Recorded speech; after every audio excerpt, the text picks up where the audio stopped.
ফিরে এলাম বিরতির পর। শহরে অগ্নিকাণ্ড নিয়ে বিধানসভায় শুভেন্দু ফিরাদ তরজা। অগ্নিকাণ্ড নিয়ে সরব হন বিরোধী দলনেতা। আগুন লাগার পিছনে কি প্রমোটার জমি মাফিয়ারা যুক্ত?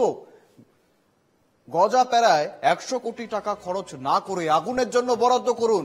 রাজ্যে 130টি দমকল কেন্দ্র রয়েছে, যেখানে প্রয়োজন 2000। দাবি শুভেন্দুর, মানুষের অসচেতনতা অনেক ক্ষেত্রে আগুন লাগার কারণ হয়ে দেখা দিচ্ছে। আগুনের একটি ঘটনাতেও প্রমোটার রাজ দেখাতে পারবেন না। উত্তর ফিরাদ হাকিমের। সঙ্গে রয়েছেন প্রতিনিধি রণজয় মুখোপাধ্যায়। রণজয়, আজ আগুন লাগার কারণ নিয়ে ফিরাদ শুভেন্দু তরজা, কি রয়েছে আপডেট? রণজয়। দলনেতা 14ই জুন যে খিদিরপুরে আগুন লেগেছিল সেই বিষয়ে তিনি উত্থাপন করেছেন রাজ্য বিধানসভায়, এবং তিনি যেটা জানিয়েছেন একদম পরিসংখ্যান দিয়ে শুভেন্দু অধিকারী বিরোধী দলনেতা জানিয়েছেন 14 বছরে 150 জন মারা গিয়েছেন। অর্থাৎ তৃণমূল কংগ্রেসের শাসনে 14 বছরে 150 মৃত্যু হয়েছে আগুনের ক্ষেত্রে।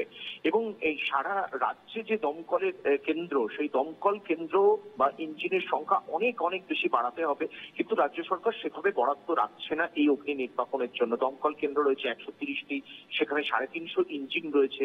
2011 সালে এই সরকার দায়িত্ব নেওয়ার পর থেকে এখনো পর্যন্ত 2025 পর্যন্ত মাত্র 55টি নতুন দমকল কেন্দ্র স্থাপন হয়েছে, যেখানে 2000-এর মতো কেন্দ্রের প্রয়োজন রয়েছে।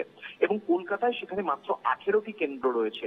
এবং যেই অ্যাক্ট রয়েছে 2003 সালে অগ্নি নির্বাপনের যে আইন রয়েছে, সেই আইন অনুযায়ী ঝুঁকিপূর্ণ এলাকায় মহড়া বাধ্যতামূলক, কিন্তু সেটাও হয় না।